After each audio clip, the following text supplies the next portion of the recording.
Did you ever think that you spent so much time on a phone? Well, I had a chance to speak to Marty Cooper. He's the guy who actually invented the phone that we carry around with us. He's amazing. We're taking a little summer vacay here, and I picked out this podcast out of the archives as one that I know that you're going to love. And when you're done listening, don't forget to rate and review us in your favorite podcast player. Thanks a lot and enjoy the podcast. Martin, thank you so much for joining us. I mean, you're known as the father of the modern cell phone. Way back when, could you ever imagine anything like the iPhone? Not really. People don't know that when we invented the cell phone back in 1972, 1973, there was no internet, there were no personal computers, there were no digital cameras, so we never imagined that you would have a supercomputer in every person's pocket. But on the other hand, we did believe that someday everybody would have a phone. We said that someday when you were born, you'd be assigned a phone number, and if you didn't answer the phone, you had died. which is pretty much par for the course right now. Back in the early 70s, say, the whole idea was for you to have a car phone, right? Yeah, and even the car phones, the service was so bad that during the busy hour, the chances of getting a line were like 1 in 20. So personal communications was really limited to pagers. You remember what a pager was? Yeah, I do. And, as a matter of fact, I have some friends who work at the Mayo Clinic, and they still wear pagers. They still do today. The doctors do. Sure. Because it's a way for you to get an instant message no matter where you are, through the walls and steel and what have you. But what's interesting is that you were working for Motorola at the time, and your big competitor was, of course, AT&T. And tell us the story, because I think it's fascinating about how AT&T, they were trying to grab basically all the entire spectrum, right? They wanted to be a monopoly. They were a monopoly. They were the biggest company in the world. And if you wanted to get a telephone, you couldn't even buy the phone. You had to rent it from the Bell system. So your listeners should know that we're not talking about the modern AT&T. This is a very different company. But they were the biggest company in the world, and they wanted to perpetuate their monopoly. What you just said is exactly right. And then Motorola came in and said, wait, what about us? And so you, at that time, Motorola petitioned the FCC. Is that correct? Well, that's right. The FCC was the decision maker. They're the ones that decide who can talk on any radio channel. And they were about to actually accede to the Bell System request. Bell System had 200 lobbyists calling on the FCC. Wow. We had one guy. So the FCC was about to grant this, and we came in and I explained to them, first of all, that monopolies are not good, and it wasn't necessary to have one. And second of all, that this idea of locking people in their cars if they wanted to communicate, for 100 years we'd had those copper wires, and now they're going to say we're going to be restricted to your car. So it just didn't make sense to us. So we went into the FCC and told them there was another alternative, and it took 10 years for them to actually make up their minds. But we won finally. 10 years, wow. That's a long time in product development. That's an extraordinarily long time. So you wanted to create the mobile cellular phone, and you started testing this in, 1972, is that right? Yeah, well, actually, the idea we started to work on when Bell announced their intention, it was 1969, and at the end of 1972, it looked like the FCC was getting ready to make a decision, and we were really scared. We were paranoid. And that's when the idea came to me that, we're not going to persuade anybody unless we give them the experience. Let them find out what the freedom is of being able to make a phone call wherever you are it is a really a new form of freedom that people had never experienced. So that's when I decided we were going to build one. We were going to make a handheld portable telephone that you could use anywhere in any place. How many different parts were in that first phone? Because we didn't have like solid state technology like we have now. It was a hand-built marvel, Kim. A modern phone with a supercomputer and all that capability has about 115 parts in it. Our phone had about 500, and all it could do was talk and listen. No computer, no camera, no texting. But it was a marvel that they managed to pack all that stuff in. The battery, well, I guess your listeners have all seen what that phone looked like. It was about 10 inches high, an inch and a half wide, and about 4 inches deep. Most of it was, or a good part of it was battery. The batteries were nickel cadmium, if you remember those days. And the phone weighed over 2 pounds. I was just going to ask you how much it weighed. Yeah, the battery life of this phone was less than a half hour of talking. It turns out it wasn't a problem, Kim, because you couldn't carry that phone up to your ear for 25 minutes. It was so heavy. It's kind of like, but it worked. It's kind of like, you remember that first compact computer, the luggable? And it was in 1983, it was like 25 pounds. I had one of those. And I remember carrying that around going, this is sweet. But meanwhile, I weigh like 100 pounds. It was like, this is crazy stuff. All right. So take us to the day, April 3rd, 1973. And you were in Manhattan, right? Right. I was at the Hilton Hotel on 6th Avenue in Manhattan. And you wanted to demonstrate the system? You were having like a press conference, is that right? Well, we had a press conference in the afternoon.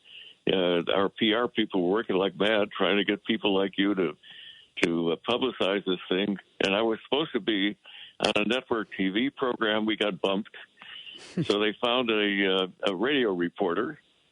And so I said, look, as long as we're doing that, let's do that out on the street. So that this guy can get the feeling of what it's like to be outside and free. And so we met in front of the Hilton on 6th Avenue in New York.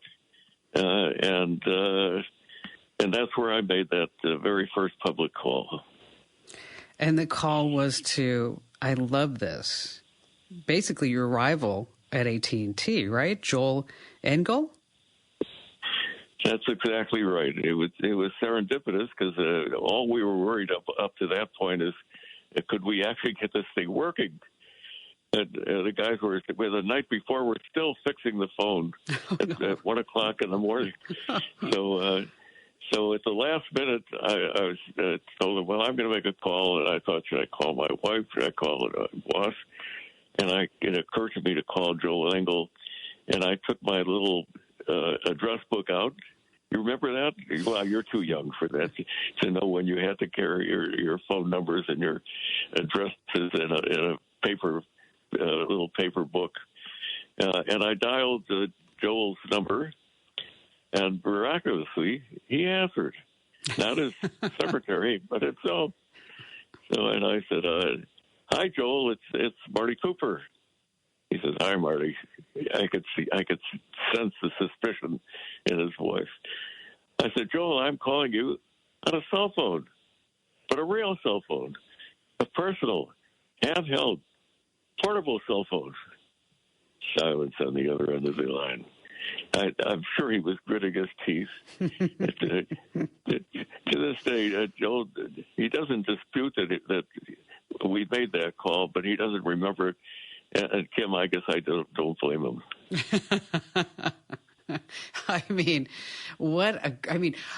What a piece of history. The guy answered the phone, right, Marty? It was just perfect. It was like as if you had set this up. Yeah, exactly.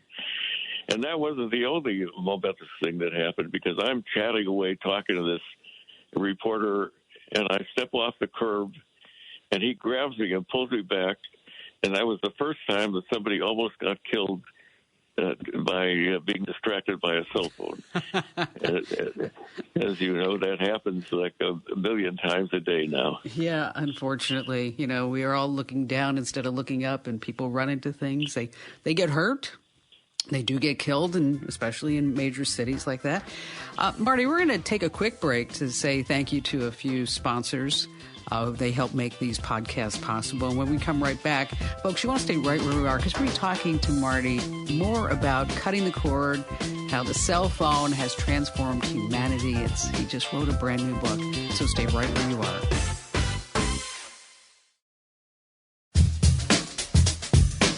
Hey, welcome back to Kim Komando Explains. We are having such a great conversation with Marty Cooper. He's known as the father of the modern cell phone, and he has a new book out, Cutting the Cord. The cell phone has transformed humanity.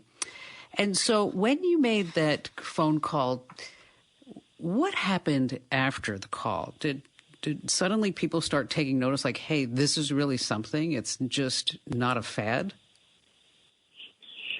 Well, not really.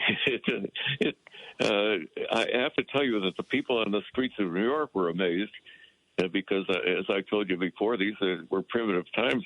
There were no cordless phones, as well as all the other things that I mentioned. But the FCC didn't make up their minds, and the technology really wasn't ready for over 10 years. The first commercial phones that you could actually buy, didn't happen until 1983, 10 years later. And even then, the first phones were both car phones and portables. A car phone cost $3,000 in 1973, and a portable is $4,000, which today would be way over $10,000 for a phone. And the phones didn't work very well, because they had to build all these cell sites, and that took time. So the cell phone did really become a widely used phenomenon until the late 1990s, early 2000s. I just want to go back for just a second, Marty. How did you guys come up with the design? It's called a shoe design, is that right? For that first phone? Well, it did look a little bit like a high-heeled shoe. And it was because we had, first of all, I ought to mention, Kim, that the idea of the cell phone didn't happen out of thin air. And that's one of the points that I tried to make in my book, that we had created a culture at Motorola where we knew that people could be so much more productive if they could be in communication all the time. Mm-hmm. So we were making these portable phones, even in the mid-'60s, for policemen, for fire departments, for any business that had resources on the move. So that's where we got the real feeling that the freedom of cell phones was really the way to go, and that the car phone was ridiculous. It was ridiculous. I mean, it was. I'm going to get in my car to make a phone call. Okay, it's like. Well, the Bell System did a study with McKinsey, very famous consulting organization, and McKinsey concluded that the maximum number of phones that there would be in the whole world ever would be something like 1 million. And as you know, there are more phones in the world today than there are people, more phones in the United States than there are people. But McKinsey was right. The maximum number of car phones that ever existed in the world was less than 1 million. That would be it. I remember my parents had one, and, it was a big deal then. I mean, that was really something extraordinary, being able to do that. But, as I told you, my mom worked for Bell Labs, and so, I've been around technology, since the 70s, when she would bring home a terminal, which I'm sure you remember. They were like a suitcase, and then you would take the phone and you'd hook it up to it. It was an acoustic coupler, and she would get work done, and then I would play this game called Hunt the Wumpus. That was really developed to port between one system, one Unix box to another Unix box. And just really interesting times to think about that. For those of you who have no idea what we're talking about, when you played a video game at that time, it would draw a line by line. For you to see the screen and you're like, oh my gosh, what's going on? Marty, I read somewhere that you compare the invention of the cell phone to the invention of the wheel. Pretty bold statement. Don't disagree with you. How do you substantiate that? Well, first of all, that's a very self-serving comment, and I'm not dissing the wheel because we really need wheels to keep the world going. But there's no invention that has ever affected as many people as a cell phone in so short a time.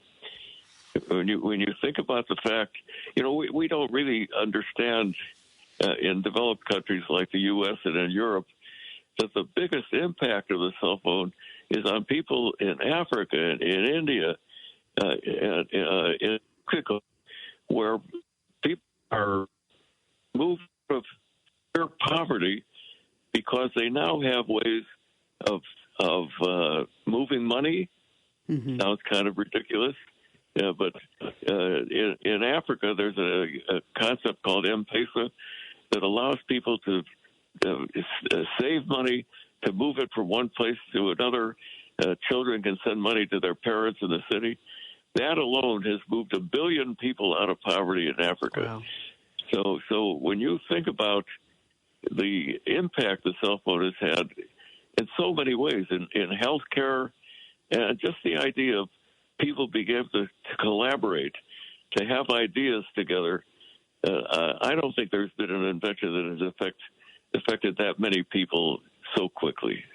Well, it certainly has changed society in a lot of positive ways, as you so astutely mentioned, but also obviously negative ways. There's always pros and cons of everything, but obviously the invention of the cell phone, the portability of it, and I am always astounded by the amount of features and technology that's built into a standard smartphone. I look at it and I think of everything that it does now. It's a GPS, has accelerometer built in. It can detect whether or not you're having any type of heart ailments.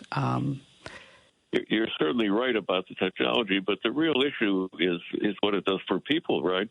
Right. We've only started. We're still in the early days. There are so many aspects of human behavior that are going to change over the next 20, 30, 40 years because the cell phone is around, because we can communicate. Education is going to be revolutionized. Healthcare. There are people, as I mentioned before, in villages in Mexico, even today, that are having their eyes examined, that are having pregnant women having ultrasounds using the cell phone, and having a doctor in Mexico City actually do the treatment. People that have never had that kind of service before, and the same thing is true in education. The pandemic has accelerated that because people are finding out that you can be educated full time wherever you are. A child that has access to the internet has access to all the information in the world and can be taught irrespective of where they are and what time it is. That's really important. The idea of the only time you learn is a few hours you're in school, that's another ludicrous idea. People learn all the time. You and I are learning as we speak. Right. So I think education is going to get revolutionized, and society as a whole is going to be more efficient. The cell phone is the lubricant of collaboration. It makes the machine of society run more smoothly. When you're talking about how school is changing, is that my son goes to USC, and you know, they called and they asked for a donation, and I'm like, a donation? I mean, I don't mean to be rude, but this is like $83,000 a year, and he's taking classes on his phone. I mean, it's like, yeah. What's going on with that? Listen, when we come right back, we're going to talk more about where you see the future of phones going with AI, and I'm going to tell you my opinion about apps, and I'm going to see if you agree. So, folks, stay right where you are. We have to say a few thank yous to some sponsors who help make this podcast possible.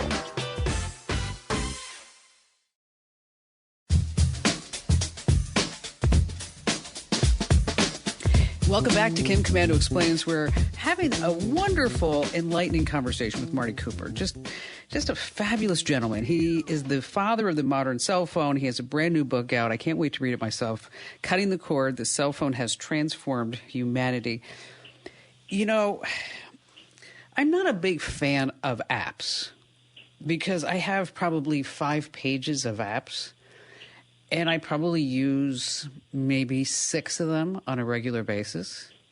When I feel that when I pick up my phone at a certain place, maybe it should already have an idea of what I want. Or am I asking too much, Marty? Oh, of course you're right. You know, the phone, it basically is a tool. It's there to make your life more convenient. It's there to optimize your life. It should understand what you need and provide that service. And, of course, with the Apple and Samsung and the others tell you, well, that's fine, we'll solve your problem.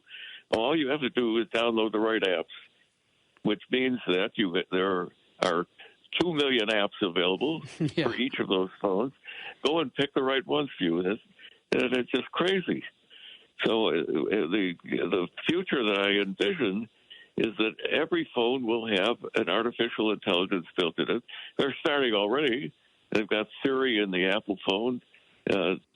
We've got Alexa, but the amount of intelligence you could put in a phone is increasing astronomically, and this intelligence will be examining your behavior and figuring out ways to make your life easier. And if it decides that you need something different than other people have, it will either find an app or it will create one for you. So your phone will end up being unique to you. You can just think about it, Kim. Every person in the world is different from every other person. Every person that has ever lived is different from every other person. What is this crazy idea that we're going to make a universal device that does all things for all people? And the bottom line is it doesn't do any of them optimally.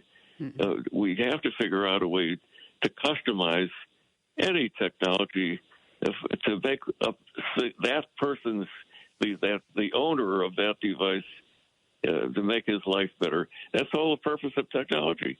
Make people's lives better, not create gadgetry.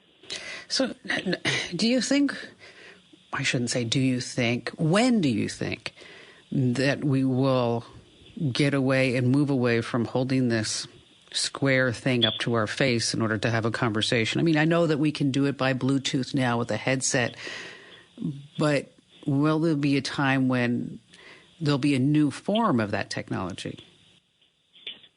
Absolutely. We're only just starting now.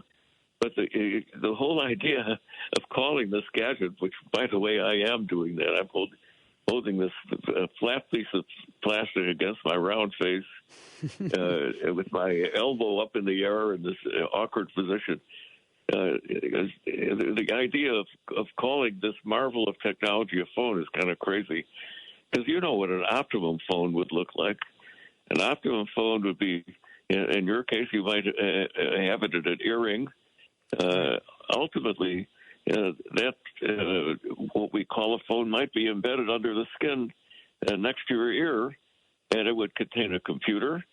And if you wanted to talk to somebody, you would say, "Computer, call Kim," and the computer will say, "Do you want the Kim in Arizona or your friend in New York. You say, give me the Arizona, Kim. And next thing you know, I'm talking to you. To me, that's an almost optimum phone. The really optimum phone, if you think about it, is all I have to do is think. Get Kim on a phone, and there I am talking to you. Well, that may take a century or two, but these things are going to happen ultimately. So what we're going to find out is that the phone is going to be distributed over your body. You may carry a gadget on your belt in your purse that is your connection to the outside world, but the details will be done by specific specialized devices. So as an example, if you happen to be, your genetics say that you are subject to congestive heart failure, you may wear a little patch that you stick on your body every month or so, and this thing will sense whether fluid is building up in your lungs, which is the symptom of getting a heart attack, and warn you before you get a heart attack. And you have now eliminated heart attacks from people that have this thing that we call a cell phone. So there are many, many ways of sensing what's going around, maybe going around in your body. And if you think about it, what we call disease today really is just baddies in your body. Bad bacteria, viruses, they're there all the time, but your immune system keeps these things under control. When they get out of control is what we call disease. If we had ways of sensing those things with patches like I talked about, and then we could have the potential of having no disease. Could you imagine that? That would be amazing. That would be phenomenal. I mean, to be able to have predictive technology and to have it based on data and collection of this data. And there's I think it was Amazon who recently just got a patent on, they say, a device that you can put in the room and it would detect if you were having heart issues by how you were breathing across the room. And it's not just a patent or they actually have a proof of the concept. It's phenomenal, these times that we're living in. And my mother is 82, and she lives in my guest house, and she has that's nothing new. She's lived in my guest house for 20 odd years. And now that she's getting older, I wanted her to wear one of those things like, help, I've fallen, I can't get up. Okay. She's like, no, I'm not wearing that. Okay. I'm like, all right. So she's like, why would I need that? I have my phone. So anyway, I went looking around, and with the Amazon Echo Show, which I gave her one and I gave one to all of my siblings as well, she can say, Alexa, drop in on Kim, and then my video screen will just turn on and she'll be right there. And I can say, drop it on Mom. And the screen turns on. But the thing that I love about it, she can just say, Alexa, call for help. So we're kind of getting to a point where we can, I see like there's going to be this next monumental shift, because I don't know what you think with technology, Marty, but it seems like we have something and then it kind of stays stagnant for a little bit. We have little advancements, and then all of a sudden it's like, boom, here comes the next big thing. Yeah, well, there are lots of potential things. There are also some problems. And the biggest problem is that people don't adopt these new technologies all that quickly. You have to do it gradually.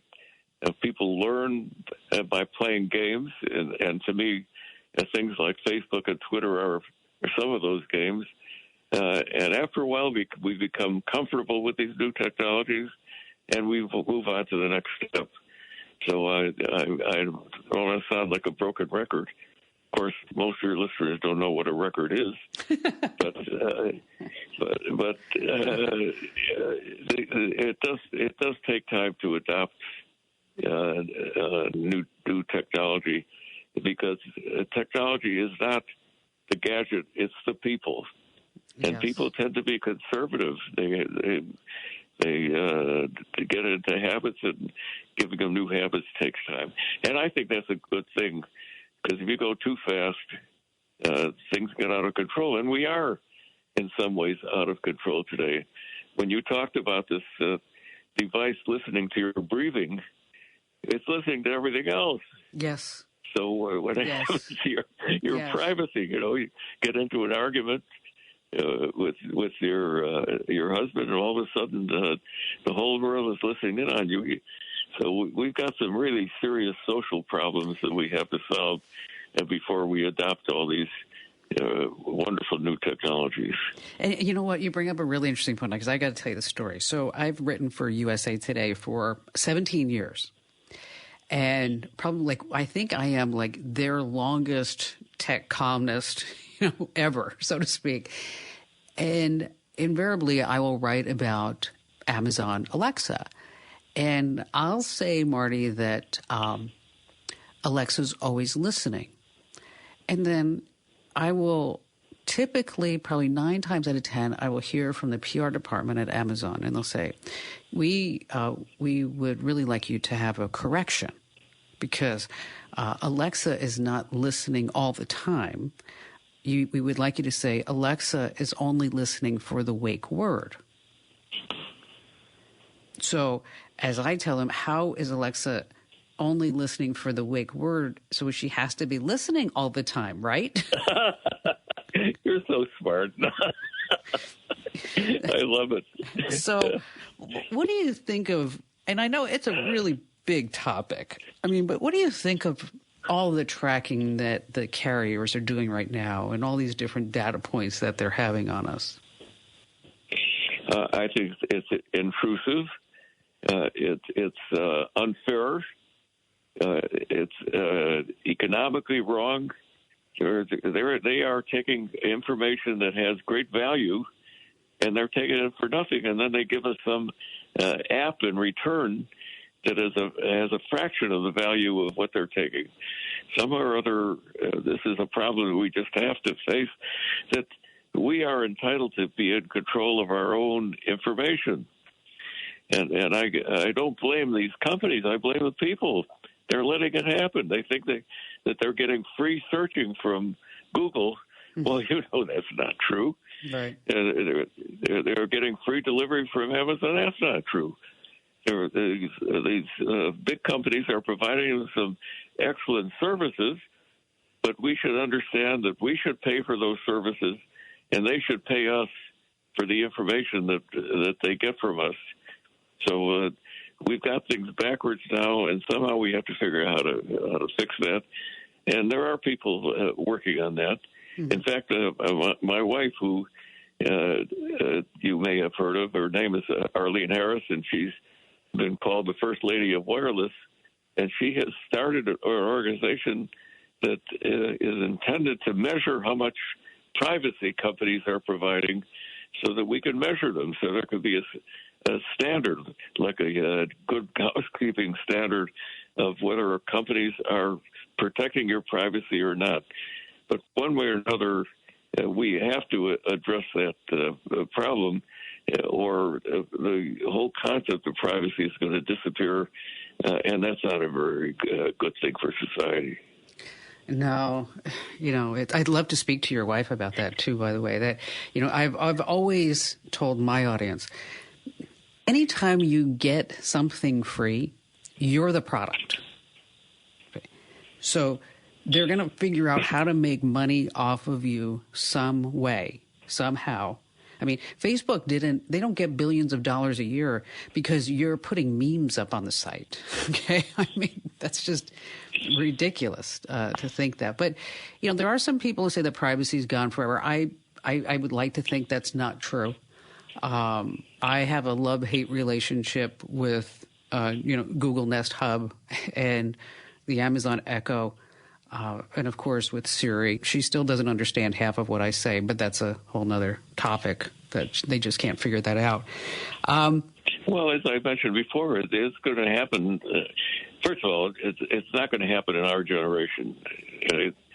The whole, and I only mention that because have been suggesting that for many years, and people somehow or other rebel against the idea of having an implant, although if you have a heart problem, you don't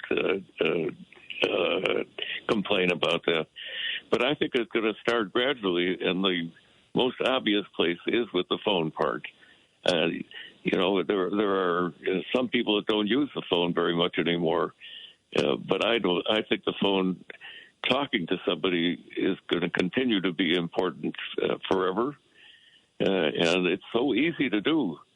To take some device and as I mentioned, putting it in an earring is possible today, and putting it in an implant. The biggest problem, Kim, of all these devices is the battery. Yes. Well, think about what the human body is. It's nothing but a battery. You ingest food, and your body turns it into energy, and using a little bit of that energy to run a phone that is implanted under your skin, and it makes a great deal of sense. So you won't ever have to charge this phone, and be able to talk to anybody anywhere, and that ultimately is going to move to every other aspect of the phone. And if you ever get to the last chapter of my book, my prediction is that many, many, many generations from now, you won't be able to discriminate between the person and this artificial intelligence. And generations beyond then, we're going to worry a little bit about the fact that the artificial intelligence will decide that it can hear better, see better, remember better, and think better than we can, and it may decide that it doesn't need us anymore. But you don't have to worry about that for at least 1,000 years. It's not going to happen this week. It's going to be way, way into the future. But I share that thought with you, Marty. I do. The book's called Cutting the Cord. The Cell Phone Has Transformed Humanity. It's available everywhere, Marty? Yeah, Amazon, Barnes & Noble, audiobooks, so Kindle, anywhere. Anywhere you can find it. Marty, thank you so much for joining us. Love you, love your stories. You're a wonderful interviewer. I really enjoyed that. I was sincere. You did inspire me, and I said a few things differently than I ever have before. And for us old guys, that's a thrill. Nice to meet you, Kim. Thank you, Marty. Thank you. Don't you just love Marty Cooper? I mean, the guy's 93 years old, sharp as a tack. I want to be him someday. So let's all give a big thank you to Marty Cooper for coming on and sharing his stories with us. And I want to leave you with some helpful tips. Like, for example, when's the last time you actually looked at your phone bill and thought, wow, this is so low? Yeah, right. That never happens. So here are a few quick tips for cutting down that monthly cost.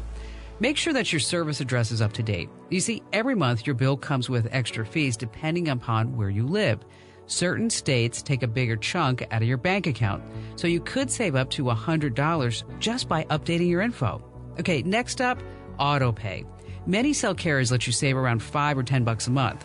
They want you to sign up for the option, so take advantage of it. Third on our list, make sure you're using the best plan for your needs. Look over how much data that you're actually using. Do you go over the limit?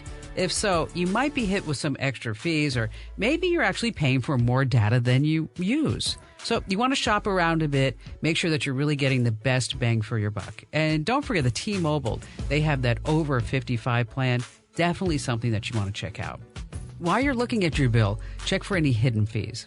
If you're outside the United States calling people back here, you may be getting hit with a ton of extra fees. So you have a few options. You can use your computer's Wi-Fi, or set your phone up for a plan wherever the road leads. And finally, here's something that we've done with our family. It used to be that Mom had her cell phone, and Ian has his, and Barry has his, and then I have my phone. Well, we put everybody all under one plan, because after all, teamwork makes the dream work, or in this case, we save some money. And now it's time for me to ask you to do one thing for me. Wherever you get your podcasts, Apple, Google, Spotify, Stitcher, Pandora, TuneIn. I know, the list goes on and on. I want you to do one thing. I want you to leave us a great 5-star review, or just say a few words about how wonderful I am. Please. Okay. If you have to lie, just do it, because your reviews and comments put us to the top of the list. All right, maybe there's another thing I need you to do. There's always a subscribe or follow button. So make sure that you subscribe or follow our podcast wherever you get your podcasts, because this way you get our podcast delivered to you automatically, even while you're sleeping. And thank you so much for listening. And a big thanks to Mike James, Danielle Howard, and Serena O'Sullivan, because they're on my team and they do make my dream work. I'm Kim Komando, America's Digital Pro, thanking you once again.